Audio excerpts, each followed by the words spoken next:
अस्सलाम वालेकुम dear viewers. आज हम लेके आए हैं जी anatomy of human reproductive system, जिसको हम कोशिश करेंगे कि उर्दू में साथ साथ इसकी वजाहत करते जाएं और फार्मेसी के स्टूडेंट्स और मेडिकल के स्टूडेंट्स के लिए एक अच्छा लेक्चर जो हम तैयार कर सकें। Reproductive system, it is the system by which living organisms produce their offsprings. एक ऐसा सिस्टम है जिसके ज़रिए से जानदार जो है वो अपने जैसे दीगर जानदारों को पैदा करते हैं। It is mainly of two types, sexual reproduction and A sexual reproduction. इसकी दो किस्में होती हैं, एक सेक्चुअल रिप्रोडक्शन होती है, एक ए सेक्चुअल रिप्रोडक्शन होती है। In humans only sexual reproduction takes place which involves male and female reproductive system. इंसानों के अंदर सिर्फ और सिर्फ सेक्चुअल रिप्रोडक्शन पॉसिबल होती है और उसके दो हिस्से होते हैं, मेल रिप्रोडक्टिव सिस्टम अलग होता है, फीमेल रिप्रोडक्टिव सिस्टम जो है ये अलग होता है। पार्ट्स ऑफ रिप्रोडक्टिव सिस्टम और genitals can be divided into two categories. अब चाहे मेल रिप्रोडक्टिव सिस्टम है चाहे फीमेल रिप्रोडक्टिव सिस्टम है, तो इसको हम आगे मज़ीद दो ग्रुप्स के अंदर तकसीम कर सकते हैं। एक इसके पार्ट्स होंगे जो कि एक्सटर्नल जेनिटल्स कहलाएंगे या एक्सटर्नल जेनिटेलिया कहलाते हैं, parts that are visible externally, जिनको आप बाहर से देख सकते हैं, आम आँख से नज़र आ सकते हैं विदाउट एनी डायसेक्शन, बॉडी के अंदर नहीं बाहर से ही आप देख सकते हैं, वो पार्ट्स सब के सब कहलाते हैं एक्सटर्नल जेनिटल्स। इंटरनल जेनिटल्स कौन से होते हैं जी? Parts that are not visible externally, ऐसे पार्ट्स जो बाहर से आपको नज़र नहीं आते, जिस्म के अंदर मौजूद होते हैं, उनको हम कहते हैं जी internal genitals. Male reproductive system के एक्सटर्नल जेनिटल्स कौन कौन से होंगे जी? एक तो पीनिस, दूसरा यूरेथ्रा जो पेशाब की नाली है, और स्क्रोटम वो थैली जिसके अंदर टेस्टिस लोकेटेड होते हैं। तो ये एक्सटर्नल जेनिटल्स में तीन चीज़ें शामिल हैं, पीनिस, यूरेथ्रा एंड स्क्रोटम। अब बात करते हैं जी इंटरनल जेनिटल्स की। वो आज़ा जो रिप्रोडक्टिव सिस्टम का हिस्सा हैं लेकिन जिस्म के अंदर मौजूद हैं। इसमें हमारे पास जी सबसे पहले जो स्टार्ट होता है that is from the pair of testis. Testis होंगे जो कि स्क्रोटम के अंदर मौजूद होते हैं। टेस्टिस के बिल्कुल ऊपर हमारे पास मौजूद होता है जी एपिडिडाइमस। एपिडिडाइमस से वास्ट डिफरेंस नाम की नालियाँ निकलती हैं जो कि ऊपर चली जाती हैं। यूरिनरी ब्लैडर के बिल्कुल पीछे मौजूद होती है हमारे पास सेमिनल वेसिकल्स। इसके बाद हमारे पास हैं जी इजैक्यूलेटरी डक्ट्स, इनका भी एक पेयर होता है, और सेमिनल वेसिकल्स का भी एक पेयर होता है, और प्रोस्टेट ग्लैंड जो कि मेल रिप्रोडक्टिव सिस्टम का एक पार्ट है। यूरेथ्रा, इसकी लंबाई 7 से 9 इंच होती है जी मेल में, और urethra is a narrow fibro muscular tube that conducts urine and semen from the bladder and ejaculatory ducts. इसका यूरेथ्रा का जो मेल की बॉडी में यूरेथ्रा का काम है वो दो काम करती है। एक तो यूरिनरी ब्लैडर से यूरिन को लेके जाती है, दूसरे नंबर पर इजैक्यूलेटरी डक्ट से सीमन को या मर्द की जो मनी है या जो उसका रिप्रोडक्टिव सेल्स हैं उनको लेकर बॉडी से बाहर लेके जाती है। तो this is the function of the urethra.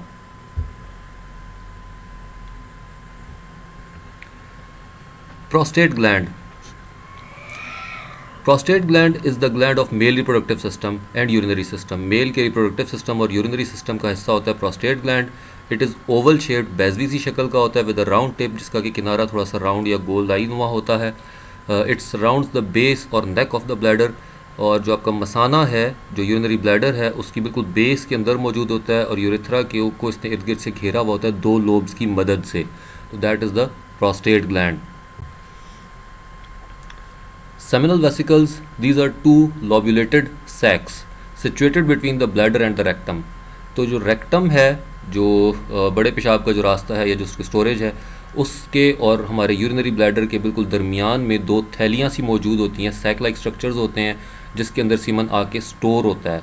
तो इसको हम कहते हैं seminal vesicles. Scrotum, a thin external sac of skin, बैरूनी तौर पे नज़र आने वाली एक जिल्द की बनी हुई एक थैली होती है जिसके दो कंपार्टमेंट्स या दो खाने होते हैं। Each contains one of the testis, जिसमें से हर एक के अंदर एक टेस्टिस लोकेटेड होता है। ये याद रखिएगा कि जो बैरूनी स्किन है जिसके अंदर टेस्टिस लोकेटेड है उस स्किन को स्क्रोटम कहा जाता है। Epididymis is a mass made up of highly coiled tubes that store the spermatozoa. अब टेस्टिस के अंदर स्पर्म ने पैदा होना है और उसके बाद उसने जाकर जो मेच्योर होना है वो होना है एपिडिडाइमस के अंदर। एपिडिडाइमस को आप ऐसे कह सकते हैं कि एक कॉइल बनी हुई है ट्यूब्स की, यानी पाइप को बहुत सारा लपेट के गुच्छा सा बनाया गया है जैसे ऊन का गोला होता है। इस तरह की एक चीज़ जो टेस्टिस के ऊपर लोकेटेड होती है, इसके अंदर आके स्पर्मेटोजोआ जो है वो स्टोर होते हैं। इसके बाद है जी testis are the male organs where spermatozoa are formed and male sex hormone testosterone is formed. तो टेस्टिस वो जगह है जहाँ पर हमारे पास पैदा होते हैं स्पर्म्स, और उसके अलावा इसका काम होता है टेस्टोस्टेरोन नाम का हार्मोन पैदा करना, जो कि एक मेल को मेल फिगर में तब्दील करता है। जितनी भी मर्दाना खसूसियात हैं वो टेस्टोस्टेरोन की वजह से बॉडी में पैदा होती हैं।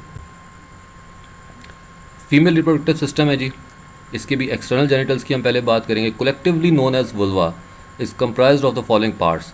कलेक्टिवली नोन एज वुल्वा का मतलब है कि इसको मजमूई तौर पर वुल्वा कहा जाता है, लेकिन वुल्वा भी आगे मुख्तलिफ पार्ट्स पर मुश्तमिल होता है, जिसमें हमारे पास है labia majora, labia minora, clitoris, urethra and vaginal opening. ठीक है जी, वेजाइनल ओपनिंग जो है इसको हम इसके एक्सटर्नल पार्ट्स में कंसिडर नहीं कर सकते हैं। इंटरनल जेनिटल्स कौन कौन से हैं जी? इंटरनल जेनिटल्स में फ़ीमेल में, जैसे मेल के अंदर टेस्टिस प्रोड्यूस करते थे स्पर्म को, तो फीमेल बॉडी में ओवरीज मौजूद होती हैं जो पैदा करती हैं ओवम को। दो होती हैं, पेयर की सूरत में होती हैं, एक राइट एक लेफ्ट। ओवरीज हैं, ओवरीज के साथ हमारे पास आ रही हैं जी फेलोपियन ट्यूब्स। फेलोपियन ट्यूब्स के अंदर से गुजरता हुआ ओवम जाता है, इसके अंदर ही ज़ायगोट की फॉर्मेशन होती है, स्पर्म ने आके मिलना होता है। ठीक है जी, फर्टिलाइजेशन का अमल इसके अंदर ही होता है। इसके बाद होता है जी यूट्रस, जिसको कलेक्टिवली आप ये भी कह सकते, इसको वूम भी कहा जाता है, रहम भी कहा जाता है, जिसके अंदर बच्चा नशोनुमा पाता है जब प्रेगनेंसी हो जाती है। तो इसके बाद जो तंग हिस्सा है दैट इज़ सर्विक्स, और आगे का जो हिस्सा है दैट इज़ वेजाइना। वेजाइना क्या चीज़ है जी? It is a muscular tube rich in blood vessels and nerves. एक मस्कुलर ट्यूब है, मसल से बनी हुई ट्यूब है, गोश्त की बना हुआ हिस्सा है, एक ट्यूब लाइक स्ट्रक्चर है, पाइप लाइक स्ट्रक्चर है, जिसके अंदर ब्लड वेसल्स बहुत ज़्यादा होती हैं, नर्व्स बहुत ज़्यादा होती हैं। It extends from vulva to uterus, vulva से शुरू होकर यूट्रस पर ख़त्म हो जाती है। It is situated behind the bladder, urinary bladder के पीछे होती है, एंड यूरिथ्रा, और यूरिथ्रा जो है इसके पीछे होती है, and in front of the rectum and anal canal. Anal canal और रेक्टम के और यूरिनरी ब्लैडर के और यूरिथ्रा के दरमियान में ये मौजूद होती है। Ovaries are almond shaped female gonads. Ovaries जो हैं, आलमंड कहा जाता है जी बादाम को, तो क्या ये बादाम की शक्ल की चीज़ें होती हैं, गोनेड्स होती हैं। गोनेड्स कहा जाता है जी सेक्स प्रोड्यूसिंग ऑर्गन्स को, वो चीज़ जो सेक्स सेल्स को पैदा करती है उसको हम कहते हैं गोनेड। वेरिएबल इन साइज़, इनका साइज़ मुख्तलिफ हो सकता है। 2 ovaries lie on either side of uterus, uterus की दोनों जानिब एक एक ओवरी जो है वो लोकेटेड होती है। Each ovary weighs 4 to 8 grams, हर एक ओवरी का जो वज़न है वो 4 से 8 ग्राम तक हो सकता है। हाइमन क्या चीज़ होती है जी? The hymen is a thin piece of skin that surrounds and partially covers the vaginal opening in the female. अब फीमेल बॉडी में वेजाइना की जो ओपनिंग है, जो उसका सामने का जो हिस्सा है, जो सुराख है, उसको पार्शियली यानी किसी हद तक ढका हुआ होता है एक जिल्द की झिल्ली ने, एपिथेलियम की लेयर ने, उसको हम कहते हैं जी hymen. Uterus also known as womb, इसको वूम्ब भी कहा जाता है। It protects and provides nutrients to a fertilized ovum.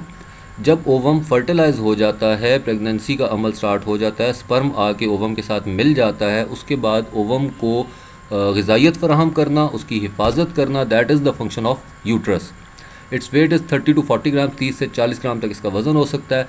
It lies in pelvis, ये पेल्विस के अंदर होता है, between the rectum and urinary bladder, rectum और यूरिनरी ब्लैडर के दरमियान में लोकेटेड होता है। यूट्राइन ट्यूब या fallopian tubes, these are narrow tubes, तंग ट्यूब्स होती हैं, which connect ovaries with uterus, जो कि ओवरीज को यूट्रस के साथ जोड़ने का काम करती हैं। The fertilization of ovum takes place in the fallopian tubes, तो जो फर्टिलाइजेशन का अमल होता है, यानी स्पर्म के ओवम के साथ मिलने का जो अमल है, वो इन्हीं फेलोपियन ट्यूब्स के अंदर होता है। और आफ्टर फर्टिलाइजेशन जो ओवम मूव करता है, तो वो मूव करके आके यूट्रस के अंदर स्टे करता है, वहीं पर फिर आगे उसकी सारी नशोनुमा और ग्रोथ वगैरह होती है। तो यहाँ पे हमारी एनाटॉमी ख़त्म हो जाती है जी।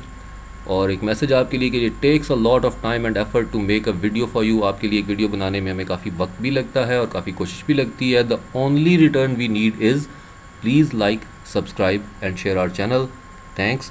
और उन तमाम लोगों का बहुत शुक्रिया कि जो हमें अपनी राय वगैरह से आगाह करते रहते हैं, चाहे वो व्हाट्सएप पर है, चाहे वो कमेंट्स की सूरत में है।